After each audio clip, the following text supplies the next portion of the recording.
Patrick Mahomes is really, really good.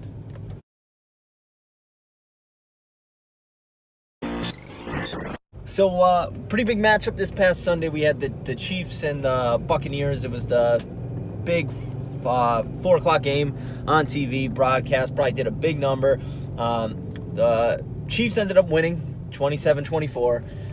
The game wasn't really as close as the score indicated. The Bucs led a couple drives late. They scored 2 touchdowns in the fourth quarter to kind of make it close, but right from the start, and even when Patrick Mahomes got the ball left with 4 minutes in the fourth quarter, you knew he wasn't giving it back to the Buccaneers because the Chiefs are that good and Patrick Mahomes is that good. Patrick Mahomes threw for like 360-some yards in the first half.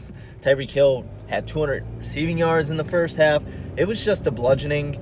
And we need to be honest. We need to be honest with each other about a few things. Patrick Mahomes, easily the best quarterback in the NFL right now and potentially for a long time. Definitely the front runner for the MVP. Aaron Rodgers is keeping himself close, but it's really those two right now, and Patrick Mahomes is definitely the front runner. I hear a lot of people, recency bias, I feel like, saying that Tyreek Hill, best receiver in the NFL. He's not. Definitely top 10, potentially top 5, but he's not even the top receiver in terms of yardage on his team. And receiver, Travis Kelce's obviously not a receiver, but he leads the team in receiving yards. So Tyreek Hill's very, very good, fastest guy potentially on the planet, and he's just not the best receiver. Great receiver, not the best. There are some other guys in that conversation: Devontae Adams, your Michael Thomases, your DeAndre Hopkins, Devontae Adams, those guys. DK Metcalf. But the Chiefs, I've been saying it for a long time in these videos, back to when they signed Le'Veon Bell, they're the team to beat. And, I can't see a team right now that is going to beat them, that can beat them. I mean, there might be some games like last year in the playoffs where they're down and they have to come back, but they can turn it on when they want to, and they will come back. They are that damn good. They are the team to beat, and it ain't even close at this point. Buccaneers now, with this loss, they've lost 2 in a row now. They fall to 7-5. And there's a lot of people saying that, like, Bruce Arians isn't doing Tom Brady. He's doing Tom Brady an injustice. Let's be honest. Again, we need to be honest with each other. Right now, at 43 years old, Tom Brady is not playing very, very well. It's not BA. Listen, you could have the worst offense with the weapons that they have. You have Antonio Brown. You have Gronk. You have Cameron Brate. You have Mike Evans. You have Chris Godwin. You have Ronald Jones.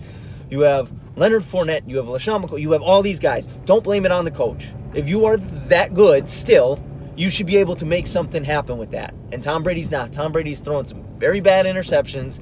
The one thing I will say in his defense that I will put on Bruce Arians and Byron Leftwich, Ronald Jones needs to touch the ball more than 9 times in a game. You need to realize at this point what quarterback you have, what Tom Brady you have. You do not have Tom Brady of 2009, 2007, 2008, where he's throwing 50 touchdowns. That's not the guy you have.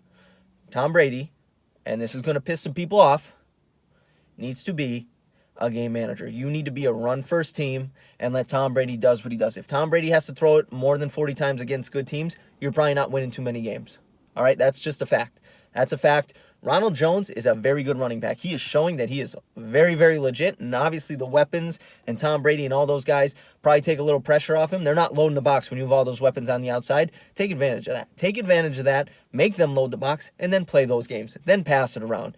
But Tom Brady throwing it 40 times is not good for the Tampa Bay Buccaneers against good teams. Hand Ronald Jones. That is the one thing I will say that the offensive coaches are not doing well. Hand the ball off more. Ronald Jones should touch it at least 15 times a game, probably more so like 20. That's the thing, and let's not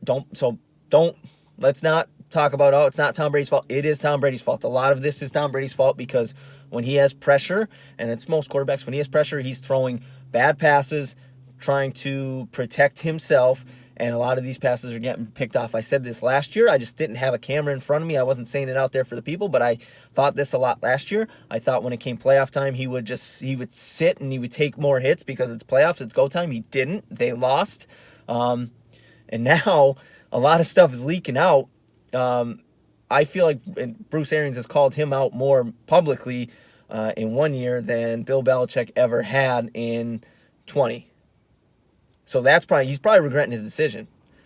So this is for all those people out there. The adage is the grass isn't always greener, and I think Tom Brady is figuring that out right now.